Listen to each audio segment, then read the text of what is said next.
Hello, welcome to the Vision Gate. Myself Rahul Jha. और आज के लेक्चर में हम लोग देखने जा रहे हैं बेसिक कंसेप्ट्स के कुछ और अच्छे अच्छे टॉपिक्स, अच्छे अच्छे कंसेप्ट्स हम लोग आज लर्न करने वाले हैं। तो in today's lecture we are going to see the concept of temperature and zeroth law. So write down the heading.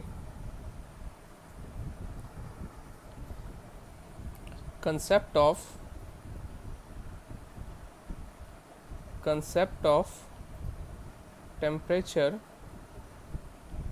and zeroth law आज हम लोग ये सीखने वाले हैं। ठीक है, तो टेम्परेचर कहते किसे हैं? ठीक है, टेम्परेचर को डिफाइन कैसे कर सकते हैं हम लोग? ओके, सो टेम्परेचर को डिफाइन करने के लिए दो टाइप से टेम्परेचर को हम लोग डिफाइन कर सकते हैं। एक तो मैक्रोस्कोपिक व्यू पॉइंट हमारा होगा टेम्परेचर को डिफाइन करने के लिए, और दूसरा माइक्रोस्कोपिक व्यू पॉइंट हो सकता है हमारा टेम्परेचर को डिफाइन करने के लिए। ओके, सो नोट डाउन करेंगे फिर समझेंगे। Macro, first view is macroscopic viewpoint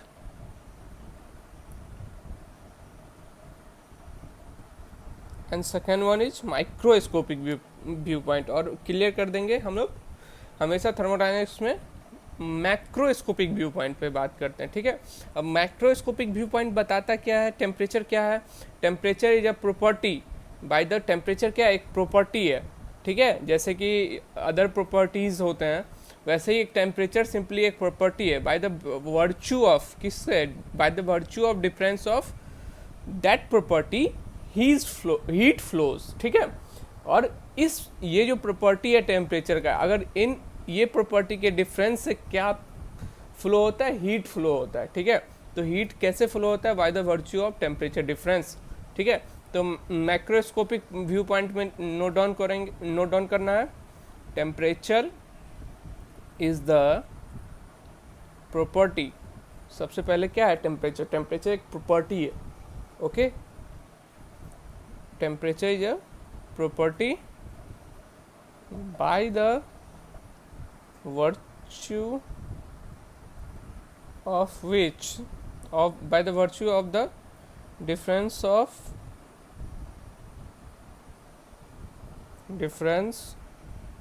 of that property heat flows। Okay, यहाँ तक समझ में आ गया होगा मैक्रोस्कोपिक व्यू पॉइंट क्या होता है। अब हम लोग बात करेंगे माइक्रोस्कोपिक व्यू पॉइंट किसे कहते हैं। ओके, माइक्रोस्कोपिक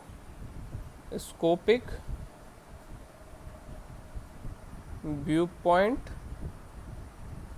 किसे कहते हैं? ठीक है, माइक्रोस्कोपिक व्यू पॉइंट किसे कहते हैं? ठीक है, ये सिंपली हमें क्या बताता है? टेम्परेचर को कैसे डिफाइन कर सकते हैं? Temperature is defined as average kinetic energy of the molecules. तो काइनेटिक एनर्जी अगर मॉलिक्यूल्स में रहेगा तो उसमें कुछ ना कुछ टेम्परेचर जरूर रहेगा, तो इसलिए टेम्परेचर को ऐसे ही हम लोग डिफाइन कर सकते हैं। Temperature is defined as the average kinetic energy of molecules. Temperature is defined as average kinetic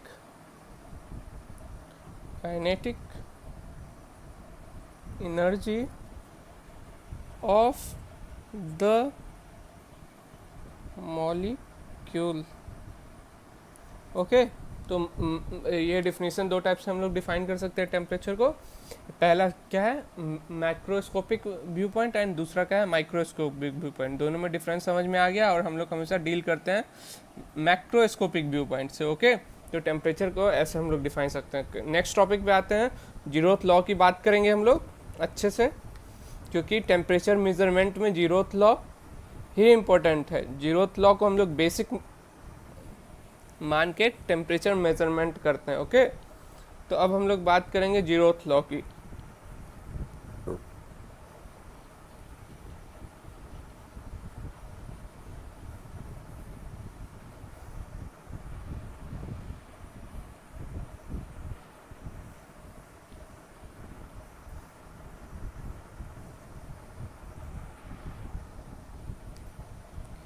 तो नोट डाउन करेंगे zeroth law of thermodynamics.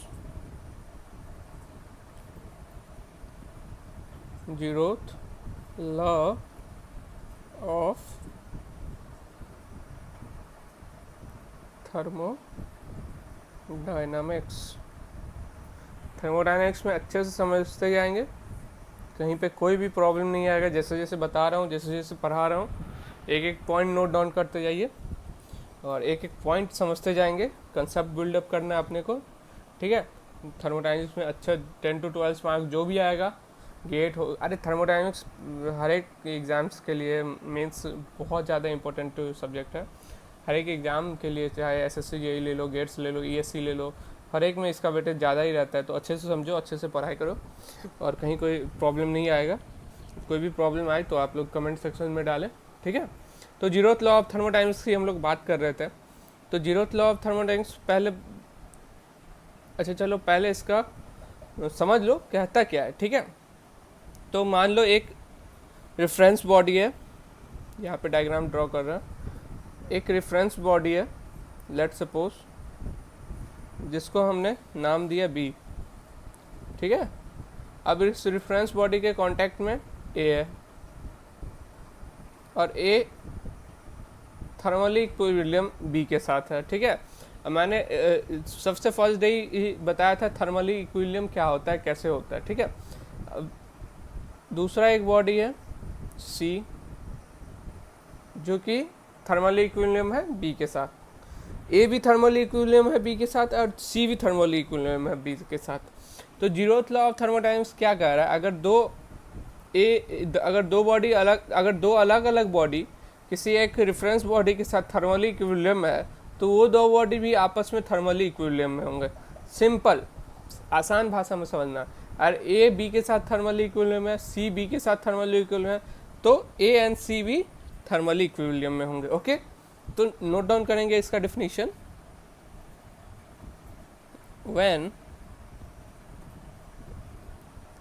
when two bodies or system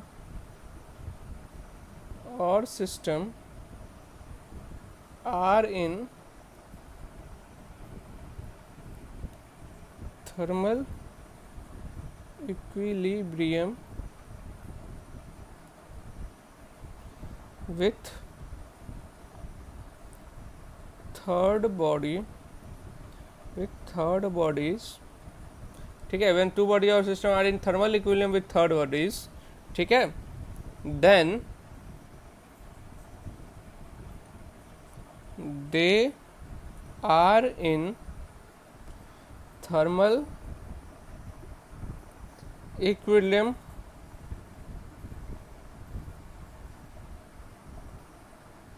with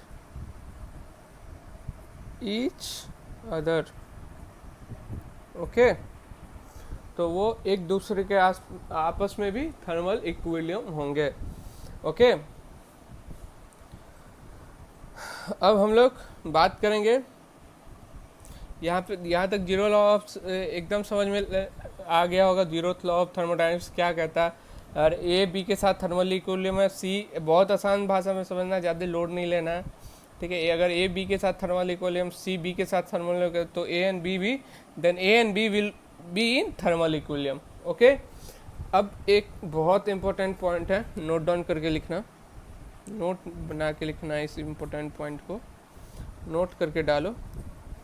जो zeroth law of thermodynamic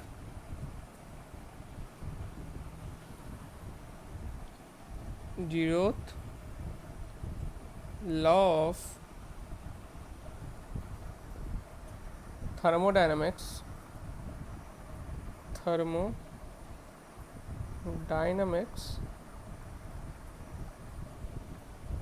is the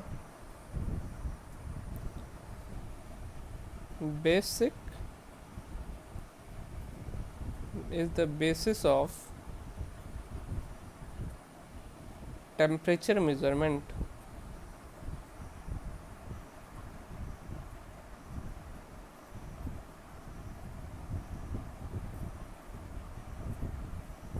okay, बहुत important point है temperature measurement, हम लोग अभी जानेंगे, ठीक है।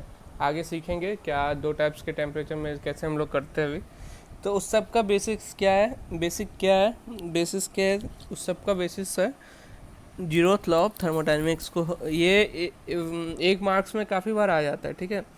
Zeroth law of thermodynamics means basic of temperature measurement क्या है, जीरोथ लॉ ऑफ थर्मोडाइनमिक्स या फिर फर्स्ट लॉ ऑफ थर्मोडाइनमिक्स है या फिर सेकेंड लॉ ऑफ थर्मोडाइनमिक्स है, क्या है। तो टिक करेंगे अपन, कौन सा ऑप्शन सेलेक्ट करेंगे, zeroth law of thermodynamics. Okay, यहाँ तक कोई प्रॉब्लम नहीं होना चाहिए। अब हम लोग नेक्स्ट टॉपिक पे बात करेंगे, and the next topic is principle of thermometer.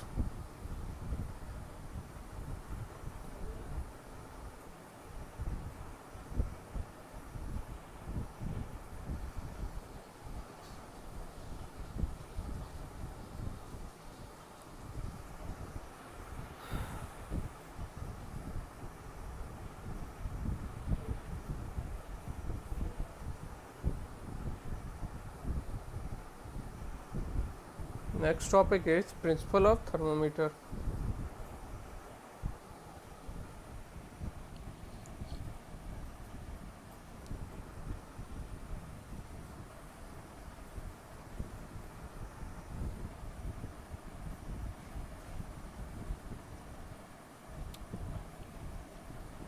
Principle of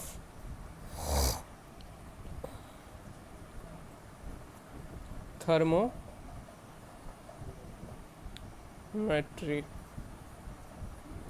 okay, तो प्रिंसिपल ऑफ थर्मोमेट्री क्या बताता है, ठीक है। ये पढ़ना, ये कभी कभी इसे न्यूमेरिकल्स आ जाता है, इस पे बेस्ड न्यूमेरिकल्स, एंड ये किस पे बेस्ड है, based on zeroth law of thermodynamics, zeroth law of thermodynamics.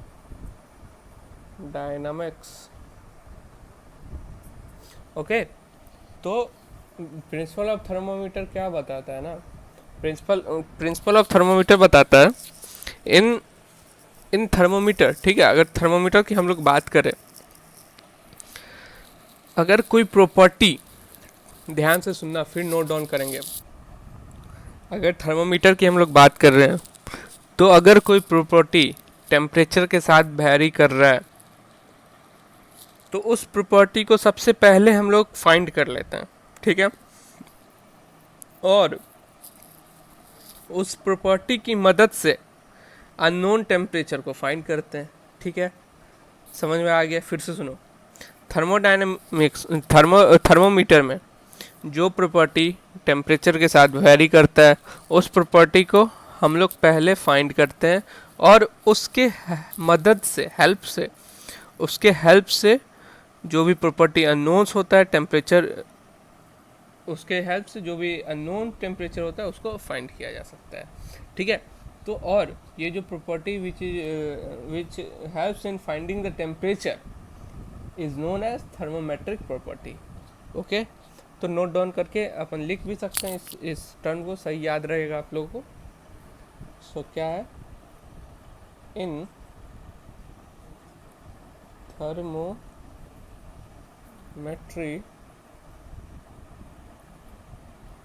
a property which vary with respect to temperature is found first। जैसा मैंने बोला आप लोग को वैसे ही समझते जाना है, ओके।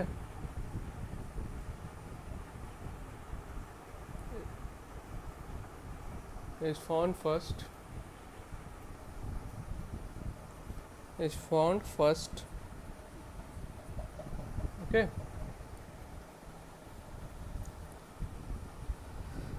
इसके बाद is found first and with the help of and with the help of this property and with the help of this property unknown temperature जो हमारा है उसको फाइंड हम लोग करते हैं। and with the help of this property unknown temperature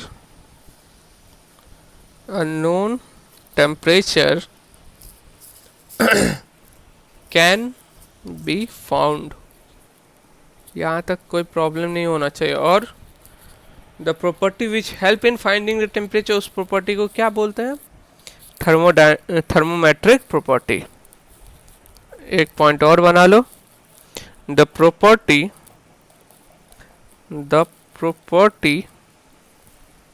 which helps in finding the temperature is known as thermometric property। Okay, ठीक है। अब हम लोग जानेंगे अलग अलग थर्मोमीटर में क्या कभी कभी एसएससी जेईई वगैरह में इस टाइप के क्वेश्चन आ जाते हैं जो जैसे कि कांस्टेंट प्रेशर गैस थर्मोमीटर हुआ, इसमें थर्मोमेट्रिक प्रॉपर्टी क्या होगा, ठीक है। वैसे तो गेट में इसके बेस्ड न्यूमेरिकल जैसे कि इस टॉपिक के बाद हम लोग पढ़ने वाले हैं वो पूछा जाता है, बट एक बार ठीक है नोट डाउन कर लो। थर्मोडायनेमिक्स प्रॉपर्टी डिफरेंट थर्मोमीटर का क्या होता है, थर्मोमेट्रिक प्रॉपर्टी, ठीक है। तो नोट डाउन करेंगे हम लोग।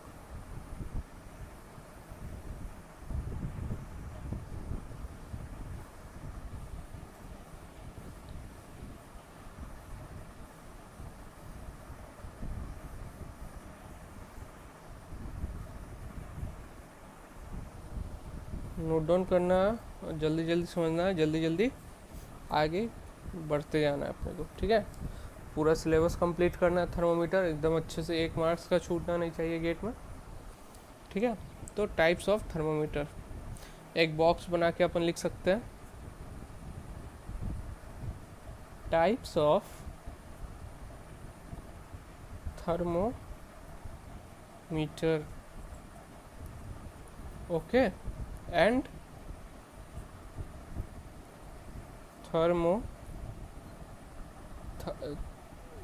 थर्मोमेट्रिक प्रॉपर्टी हमने अभी पढ़ा था। थर्मोमेट्रिक प्रॉपर्टी किसे कहते हैं, ठीक है। थर्मोमेट्रिक प्रोसेस जिसके हेल्प से, जो प्रॉपर्टी की हेल्प से हम लोग टेम्परेचर फाइंड करें, ठीक है। तो अलग अलग थर्मोमीटर में अलग अलग थर्मोमेट्रिक प्रॉपर्टी होता है, वो हम लोग समझेंगे, ठीक है। डिफरेंट काइंड ऑफ टेम्परेचर में क्या होता है। तो पहला टेम्परेचर थर्मोमीटर लिखेंगे HG glass tube thermometer, HG glass tube thermometer. HG glass tube thermometer में थर्मोमेट्रिक प्रॉपर्टी क्या होगा, ठीक है, लेंथ। ज़्यादा समझना की ज़रूरत नहीं है, ठीक है। दूसरा constant volume gas thermometer. 4 ideal gas PV equal to MRT, where volume equal to constant, क्योंकि कांस्टेंट वॉल्यूम गैस थर्मोमीटर हम लोग बात कर रहे हैं, तो P is directly proportional to T, ठीक है। तो टेम्परेचर फाइंड अगर हम लोग को करना है तो वो किस पे डिपेंड करेगा, थर्मोमेट्रिक प्रॉपर्टी किसके हेल्प से हम लोग ये टेम्परेचर फाइंड कर सकते हैं, ठीक है। तो थर्मोडायनेमिक्स की प्रॉपर्टी क्या हो जाएगी, इसमें प्रेशर हो गया, सिंपल है, प्रेशर। इसी तरह थर्ड आप लोग खुद समझ जाओगे थर्मोडायनेमिक्स प्रॉपर्टी क्या हो जाएगा। कांस्टेंट प्रेशर में सेम डिराइव करके समझ लो, समझाने की ज़रूरत नहीं है।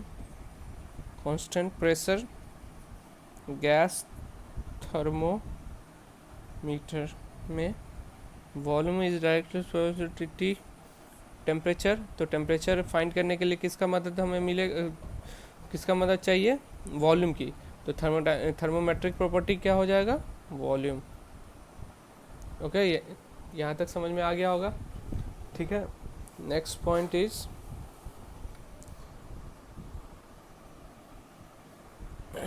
एक दो थर्मोमीटर और बच गया, वो भी कवर कर ही लो।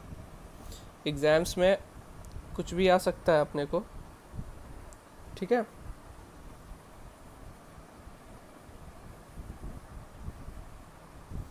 तो बात करेंगे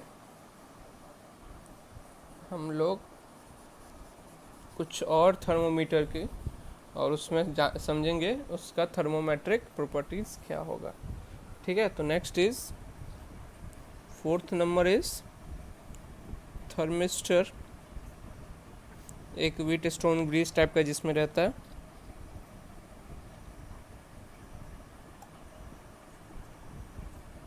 ओके, तो अगर ड्रॉ करने हैं तो ड्रॉ कर सकते हैं अपन।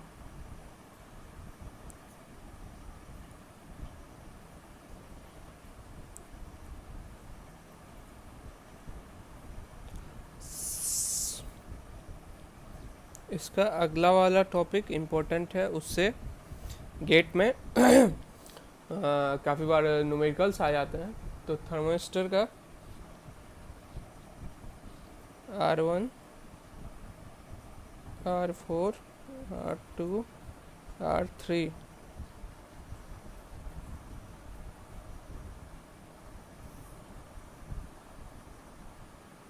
यहाँ पे अपन बैटरी लगा देंगे, ठीक है।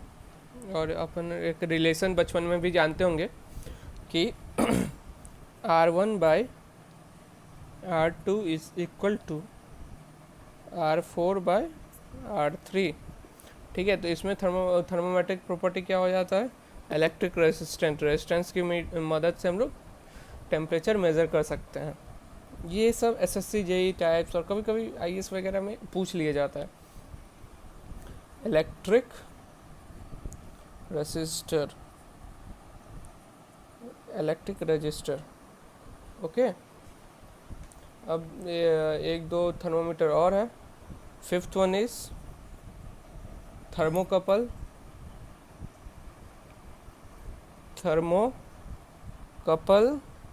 जिसका थर्मोकपल में आप बताओगे थर्मोमेट्रिक प्रॉपर्टी क्या होगा, हो जाएगा EMF, सिंपल है, ठीक है।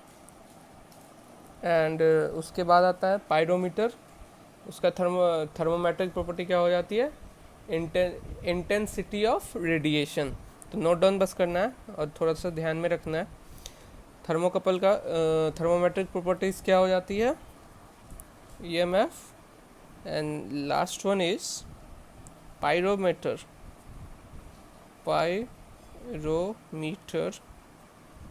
जिसका थर्मोमेट्रिक प्रॉपर्टीज़ क्या हो जाएगी, intensity of radiation, intensity of radiation.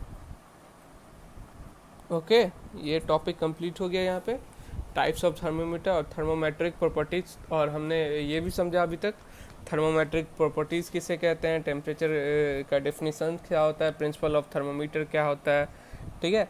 तो अब न्यूमेरिकल्स कहाँ से आते हैं ना, अब हम लोग वो समझेंगे एक्चुअली न्यूमेरिकल्स कहाँ से आते हैं, ठीक है।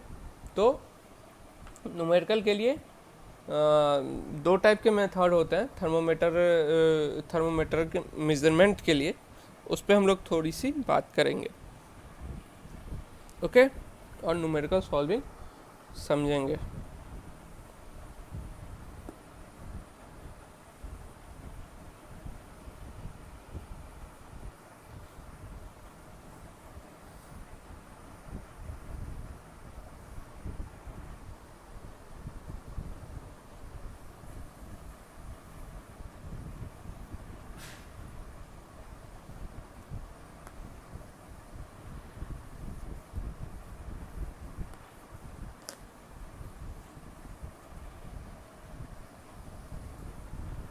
ठीक है, तो नेक्स्ट टॉपिक का नोट डाउन करेंगे अपन।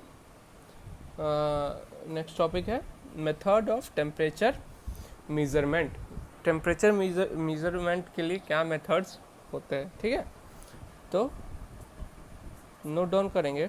और ये topic GATE point of view से इम्पोर्टेंट है, क्योंकि गेट पॉइंट ऑफ व्यू से कभी कभी इस टॉपिक से न्यूमेरिकल्स आ जाते हैं, ओके। तो इस टॉपिक पे ज़्यादा फोकस रहेंगे, ठीक है। पिछला वाला टॉपिक थोड़ा ज़्यादा इजी भी था और एग्ज़ाम पॉइंट ऑफ व्यू से उतना इम्पोर्टेंट नहीं था, बट ये टॉपिक ज़्यादा इम्पोर्टेंट है, ठीक है, okay. Then note down methods of temperature measurement. Methods of temperature measurement. अब इसमें दो टाइप्स की हम लोग मेथड्स पढ़ेंगे, ठीक है। दो टाइप्स की मेथड हम लोग क्या क्या पढ़ने वाले हैं। दो टाइप की मेथड पढ़ेंगे, जो पहले कुछ अलग मेथड यूज होता था और अभी कुछ अलग मेथड हो सकते, बट आप न्यूमेरिकल दोनों मेथड से सॉल्व कर सकते हैं। तो आपको एग्जाम में ये लिख के नहीं आएगा कौन सा मेथड यूज़ करना है, आपको बस सॉल्व करना है, आंसर निकालना है। तो दोनों समझो, दोनों को सॉल्व करना है, ठीक है। एक बिफोर 1954 की हम लोग बात कर लें। बिफोर 1954 कौन सी मेथड यूज़ होती थी, ठीक है। तो बिफोर 1954 फर्स्ट मेथड क्या, कौन सा मेथड यूज होता था, टू रेफरेंस पॉइंट सिस्टम। इस मेथड का क्या नाम है, two reference point system. Two reference point system, okay. Two reference point system. अब हम लोग अगर बात करें अभी क्या, उसके बाद क्या यूज़ होता है, टू रेफरेंस पॉइंट सिस्टम को अच्छे से पढ़ाई करेंगे, बट बस टॉपिक अभी लिखते हैं। और अभी क्या यूज़ होता है, तो अभी अगर पहले टू रेफरेंस पॉइंट सिस्टम हो जाता है, अभी हम लोग single reference point system use करते हैं, ठीक है। इसको भी अच्छे से पढ़ना है, दोनों पे न्यूमेरिकल्स आते हैं। अपन न्यूमेरिकल्स भी जितना पिछले टॉपिक्स का है और आज का टॉपिक्स का सारा का न्यूमेरिकल साथ में करने वाले हैं। अभी थ्योरी एक बार ख़त्म कंप्लीट करने के बाद, फिनिश करने के बाद, थ्योरी कंप्लीट करने के बाद हम लोग न्यूमेरिकल सॉल्व कर लेंगे। तो दूसरा अभी कौन सा सिस्टम यूज होता है, single reference point system, okay. अभी हम लोग सिंगल रेफरेंस पॉइंट सिस्टम की बात करते हैं, ठीक है। यहाँ तक किसी को कोई समझने में प्रॉब्लम नहीं होना चाहिए, ओके। अब हम लोग ब्रीफली डिस्क्राइब करेंगे दोनों सिस्टम के और ब्रीफली दोनों सिस्टम पे बात करेंगे, ओके। तो पहले वाले पे हम लोग बात करते हैं अभी, okay. First we talk about first one, later on we will talk about the second one. तो पहला वाला क्या बोलता है भैया, दो रेफरेंस पॉइंट सिस्टम है, मतलब क्या हुआ इसका, दो रेफरेंस पॉइंट होगा। दो रेफरेंस पॉइंट क्या क्या होगा, दो रेफरेंस पॉइंट हम लोग कौन सा लेते हैं, दो रेफरेंस पॉइंट। तो पहला रेफरेंस पॉइंट हम लोग लेते हैं आइस पॉइंट को 0 डिग्री सेल्सियस को, और दूसरा रेफरेंस पॉइंट हम लोग लेते हैं स्टीम पॉइंट को 100 डिग्री सेल्सियस को, ठीक है। तो पहला रेफरेंस पॉइंट किसे लेते हैं हम लोग, आइस पॉइंट को। यार डिफिनेशन खुद से लिख सकते हो यार, in this method system two reference point is use, one is ice point. And second one is steam point. तो इसमें क्या लिखवाऊँ, ठीक है। तो पहला पहला रेफरेंस पॉइंट क्या होता है, आइस पॉइंट, आइस पॉइंट, और दूसरा रेफरेंस पॉइंट हम लोग क्या लेते हैं, steam point. Steam point 100 degree C, 0 degree C, okay, 100 degree C and 0 degree C. अब बात कर लेते हैं इससे हम लोग न्यूमेरिकल्स कैसे सॉल्व करते हैं, ठीक है। इससे हम लोग न्यूमेरिकल्स कैसे सॉल्व करते हैं, ठीक है। तो दो रेफरेंस पॉइंट हो गए। अब हम लोग टेम्परेचर को ऐसे लिख सकते हैं, इन दोनों रेफरेंस पॉइंट की मदद से A plus B times P. यहाँ पे T टेम्परेचर है, A और B कांस्टेंट है, P प्रेशर है, एक लीनियर इक्वेशन में लिख लिए, ठीक है। और A, अब हम लोग ये दो रेफरेंस पॉइंट हमने लिया है, ठीक है। अब फर्स्ट रेफरेंस पॉइंट के अकॉर्डिंग पुट करेंगे यहाँ पे टेम्परेचर 0 डिग्री सेल्सियस। तो एट आइस पॉइंट हम लोग अभी निकालने क्या निकालना है, टेम्परेचर कैसे निकालते हैं, ठीक है, मेथड ऑफ टेम्परेचर मेजरमेंट, ठीक है। तो आपको रेफरेंस पॉइंट पे पता रहता है, तो उसके हिसाब से अलग अलग टेम्परेचर कैसे निकाल सकते हैं। तो आइस पॉइंट का हम लोग टेम्परेचर क्या दिया हुआ है, 0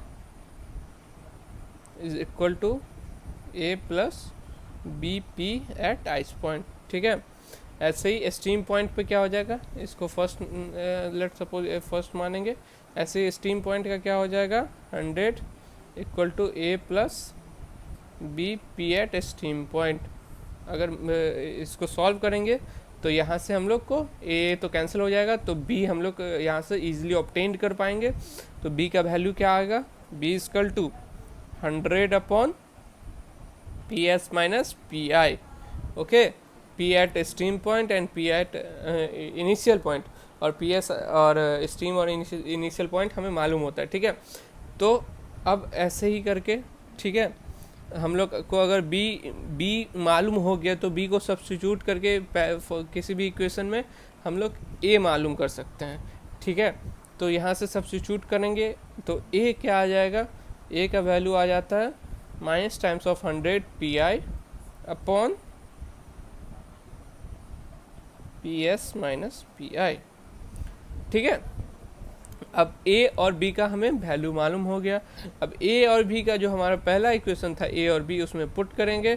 तो A और B में हमने देखा कि PS और PI बस इक्वेशंस में PS और PI जो कि हमें मालूम होगा। तो फाइनल टेम्परेचर का इक्वेशन क्या आ गया, temperature is equal to minus times of 100 PI upon PS minus PI, ठीक है, plus 100 PS minus PI times of P। तो इस इक्वेशन में हम लोग बस ये समझ में आ गया कि अगर हमें P मालूम होगा, प्रेशर मालूम होगा, तो अगर हमें प्रेशर मालूम होगा तो हमें यह समझ में आ गया कि अगर हमें प्रेशर मालूम होगा तो हम लोग टेम्परेचर इजीली निकाल सकते हैं। तो ये एक फर्स्ट मेथड हो गया जो कि 2 रेफरेंस पॉइंट सिस्टम था। ये हम लोग 1954 से पहले यूज़ करते थे। अभी हम लोग सिंगल रेफरेंस पॉइंट सिस्टम लेते हैं। अब सिंगल रेफरेंस पॉइंट की बात करते हैं, उसमें क्या लेते हैं एज अ रेफरेंस पॉइंट, ठीक है। तो सिंगल रेफरेंस पॉइंट की हम लोग अगर बात करें तो सिंगल रेफरेंस पॉइंट में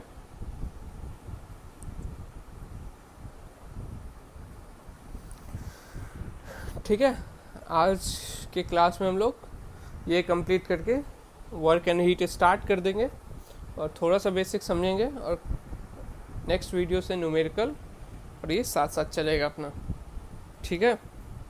ये बेसिक्स के कुछ थ्योरी इम्पोर्टेंट थे जो कि थ्योरेटिकल क्लास थे, और अभी main interesting class next video से वर्क एंड हीट जब से चालू होगा, काफ़ी सारा न्यूमेरिकल्स एंड काफ़ी सारा अच्छे अच्छे कंसेप्ट्स आपको देखने के लिए मिलेंगे, ठीक है। अब आ जाते हैं सेकेंड रेफरेंस पॉइंट पे। सेकेंड रेफरेंस पॉइंट क्या बोलता है हमें, सिंगल रेफरेंस पॉइंट सिस्टम है, ठीक है, नोट डाउन करना है। Single reference point system, single reference point system, single reference point system, ठीक है, single reference point system. Okay, तो सिंगल रेफरेंस पॉइंट सिस्टम क्या बात करता है हमें, तो पहले तो सिंपली डेफिनेशन है, इन this method single reference point is use, और वो सिंगल रेफरेंस पॉइंट क्या होगा ये समझना सबसे इंपॉर्टेंट। वो सिंगल रेफरेंस पॉइंट हम लोग यूज़ करते हैं ट्रिपल पॉइंट ऑफ वाटर। तो इसमें रेफरेंस पॉइंट क्या रहता है हमारा, triple point of water. Triple point of water को हम लोग as a reference point use करते हैं, जिसका टेम्परेचर क्या होता है 273.16 केल्विन, 273.16 केल्विन। ओके, अब हम लोग डिराइव कर लेते हैं इसका क्या फॉर्मूला बनता है और कैसे हम लोग न्यूमेरिकल सॉल्व करते हैं। ठीक है, तो हम लोग ये जानते हैं P V equal to M R T. इसमें अगर वॉल्यूम को कांस्टेंट कर दे, किसी अगर टेम्परेचर मेजर करना हो तो उतने का वॉल्यूम अगर कांस्टेंट कर दे तो pressure is directly proportional to temperature. ठीक है, तो pressure is directly proportional to temperature, और यहाँ से हम लोग ये भी लिख सकते हैं pressure equal to K T, K कुछ कांस्टेंट है। ठीक है, तो P at triple point is equal to K times T at triple point. और हम लोग ट्रिपल पॉइंट रेफरेंस सिस्टम बात कर रहे हैं, तो ट्रिपल पॉइंट की अगर बात करें तो ये क्वेश्चन में आ जाएगा, और टी एट ट्रिपल पॉइंट हमें मालूम होता है 273 होता है। ठीक है, तो P at triple point is should be always equal to K into 273.16। Okay, तो यहाँ से के का वैल्यू क्या ऑब्टेंड हो गया, K equal to P at triple point upon 273.16, K का वैल्यू हमें ये ऑब्टेंड हुआ। ठीक है, P at triple point upon 273.16। अब इसको हम लोग इक्वेशन नंबर 1 में पुट अगर करते हैं तो P हमें क्या ऑब्टेंड हो जाएगा, P should be equal to P at triple point upon 273.16 into T. ठीक है, और फाइनली बट हमें टेम्परेचर निकालना है, तो टेम्परेचर क्या आ जाएगा, temperature should be equal to जिस पॉइंट पे हमें टेम्परेचर निकालना है उस पॉइंट का pressure P into 273.16 upon P of triple point. P of triple point हमें मालूम होना चाहिए, और जिस पॉइंट का टेम्परेचर निकाल रहे हैं उस टाइम का प्रेशर, बस प्रेशर हमें मालूम करके अगर मालूम हो जाए तो उस टाइम का टेम्परेचर हमें मालूम हो जाएगा ईजिली से। ओके, तो बस हम लोग एक अननोन प्रेशर पे बात करते हैं। ठीक है, तो ये हमारा फाइनल इक्वेशन हो गया जो कि इम्पोर्टेंट है गेट पॉइंट ऑफ व्यू से।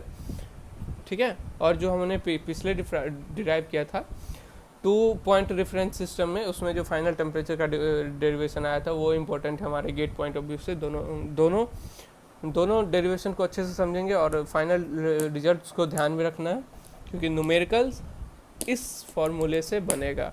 ठीक है, और गेट पर्पस ऑफ व्यू से न्यूमेरिकल बहुत ज़्यादा इंपॉर्टेंट है, तो डेरिवेशन रखो ध्यान में, नहीं रखो हमें रिजल्ट ध्यान में रहना चाहिए। चाहे कभी भी किसी भी समय आपसे कोई भी पूछे, आपको रिजल्ट जरूर ध्यान में रहना चाहिए। ओके, तो टेम्परेचर कैसे निकालेंगे आपको समझ में आ गया दोनों रेफरेंस पॉइंट ऑफ सिस्टम से। ओके, अब हम लोग बात करेंगे कि कंटिन्यू करेंगे अपना थोड़ा सा कंसेप्ट अपन आज के टॉपिक्स में हीट एंड वर्क का थोड़ा सा समझ लेते हैं। Heat and work, method of temperature measurement finish हो गया। अब हम लोग वर्क एंड हीट की तरफ करेंगे, तो आज कुछ ज़्यादा नहीं करने वाले हैं, वर्क एंड हीट का थोड़ा सा बेसिक समझने वाले हैं किसे कहते हैं। ओके,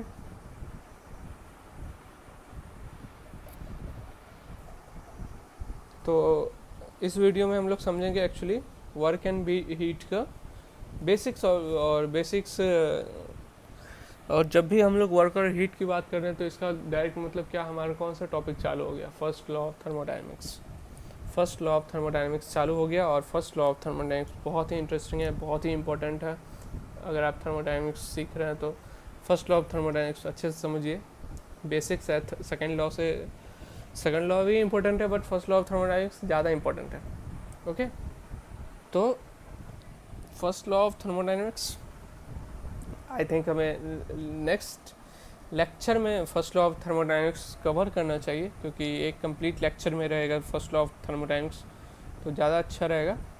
बट इस वीडियो में हम लोग थोड़ा सा वर्क क्या होता है, हम लोग थोड़ा सा अभी तक क्या पढ़े हैं उसको कंबाइन कर लेते हैं। ठीक है, तो हम लोग अभी नेक्स्ट वीडियो में देखने वाले हैं first law of thermodynamics, first law of thermo. थोड़ा सा इंट्रोडक्शन दे देता हूँ नेक्स्ट वीडियो की, thermodynamics, first law of thermodynamics की हम लोग अब बात करेंगे, जिसमें कि मेजर बात किया जाता है वर्क एंड हीट की। तो इसमें चैप्टर फर्स्ट क्या है हमारा, वर्क एंड हीट की हम लोग बात करेंगे, वर्क एंड हीट का। इसको जितना अच्छे से समझोगे, जितना डीप में समझोगे उतना मज़ा आएगा, न्यूमेरिकल सॉल्व करने में उतना मज़ा आने वाला है। ठीक है, वर्क एंड हीट। ठीक है, अब वर्क एंड हीट की हम लोग जब बात करेंगे तो वर्क एंड हीट की जब भी बात करेंगे तो ये जितना अभी तक हमने पीछे पढ़ा है, ठीक है, सिस्टम किसे कहते हैं, सराउंडिंग किसे कहते हैं, सिस्टम एंड सराउंडिंग को सेपरेट, जो भी इमेजिनरी और रियल बाउंड्री है उसे क्या कहते हैं। ठीक है, तो वो सब सारी कंसेप्ट्स यहाँ पे काम आने वाले हैं। ठीक है, ओके, तो अब हम लोग पहले ये समझेंगे, थोड़ा सा बेसिक समझते हैं। अगर कोई क्लोज सिस्टम है और अगर कोई क्लोज सिस्टम है, ओके, अगर कोई ये क्लोज सिस्टम है, ठीक है, ये एक क्लोज सिस्टम है, तो ये अपने सराउंडिंग से कैसे इंटरेक्ट करेगा। ठीक है, सराउंडिंग से कैसे, ये इसका बाउंड्री वॉल है तो ये सराउंडिंग से कैसे इंटरेक्ट करेगा। ठीक है, तो ये हमने ये जानना ज़रूरी है, ये सराउंडिंग से दो तरीके से इंटरेक्ट कर सकता है। ठीक है, मतलब दो तरीके से इंटरेक्ट कर सकता है, वो दो तरीका कौन सा हो सकता है, एक तो वर्क ट्रांसफ़र और एक हीट ट्रांसफ़र। ठीक है, तो वो अपन नेक्स्ट वीडियोज़ में अच्छे से कवर करेंगे। और नेक्स्ट आने वाला हम लोग वीडियोज़ में वर्क्स एंड हीट से रिलेटेड वर्क ट्रांसफ़र देखने वाले हैं, वर्क डन कैसे निकालते हैं, अलग अलग प्रोसेसेस का वर्क डन ग्राफ पे देखेंगे, सबका स्लोप देखने वाले हैं, क्लोज सिस्टम वर्क के लिए डिराइव करने वाले हैं, वर्क सिस्टम क्या होता है, और आइसो थर्मल प्रोसेस के लिए, एडियाबैटिक प्रोसेस के लिए, कांस्टेंट प्रेशर प्रोसेस के लिए हम लोग वर्क सिस्टम देखेंगे, हर एक पॉलीट्रॉपिक प्रोसेस के लिए, अलग अलग डिफरेंट भी प्रोसेस के लिए हम लोग वर्क सिस्टम देखेंगे। और आगे न्यूमेरिकल सॉल्व करेंगे, अच्छे अच्छे प्रॉब्लम्स लेंगे, क्योंकि गेट में अच्छे अच्छे प्रॉब्लम्स आते हैं इस टॉपिक से रिलेटेड। ठीक है, अच्छा चलो ठीक है, ये तो नेक्स्ट वीडियो में हम लोग एक वीडियो में कवर करेंगे सारा कुछ, तो ज़्यादा बेटर रहेगा। अच्छा एक बात बताना है, थर्मोडायनेमिक्स आखिर पढ़ क्यों रहे हो। ठीक है, थर्मोडायनेमिक्स एक इंजीनियर अगर पढ़ता है थर्मोडायनेमिक्स तो थर्मोडायनेमिक्स का यूज़ क्या है। ठीक है, तो एक मिनट में मैं बता देता हूँ थर्मोडायनेमिक्स आखिर पढ़ते क्यों हैं। अगर हम लोग एक इंजीनियर को पता ज़रूर होना चाहिए वो थर्मोडायनेमिक्स पढ़ता क्यों है। ठीक है,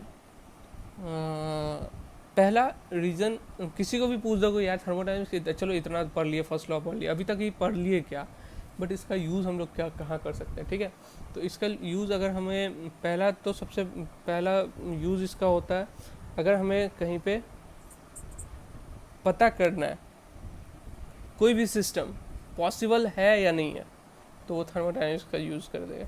ठीक है, प्रोपोज्ड सिस्टम पॉसिबल है कि नहीं, कोई भी सिस्टम पॉसिबल है या नहीं, वो थर्मोडायनेमिक्स पढ़ के हमें समझ में आएगा, ठीक है। ये सब्जेक्ट पढ़ने का बेसिक्स क्यों पढ़ रहे हैं हम लोग, ये समझना बहुत ज़रूरी है, वही बता रहा हूँ।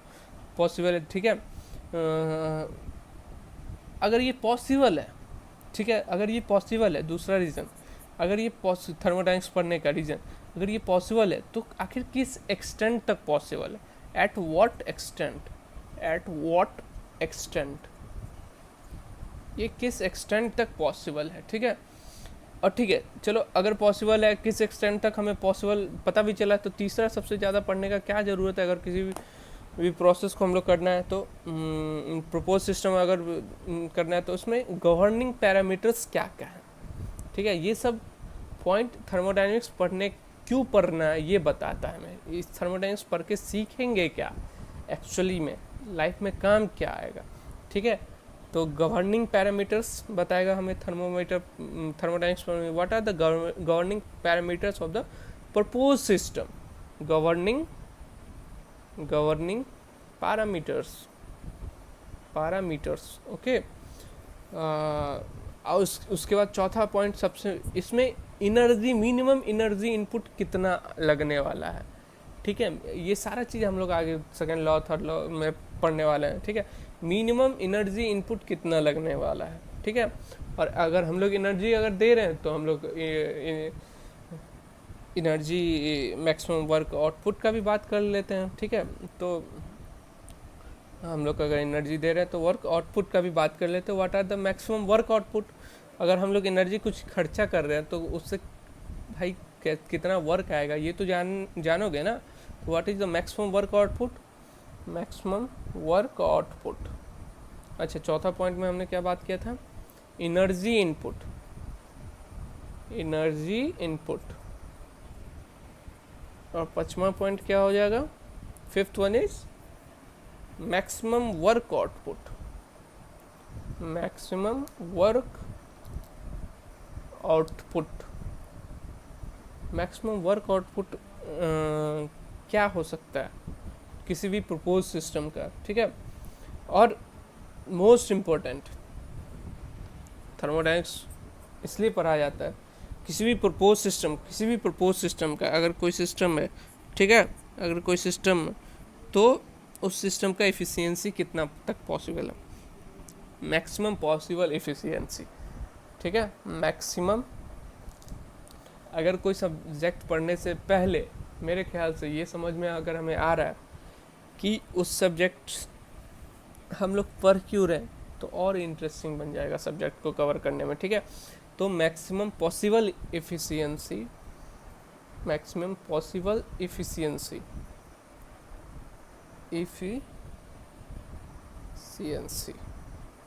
मैक्सिमम पॉसिबल एफिशिएंसी, ठीक है। तो ये तो बात हो गई थर्मोडायनेमिक्स की, जो आखिर हम लोग पढ़ते क्या है, ठीक है।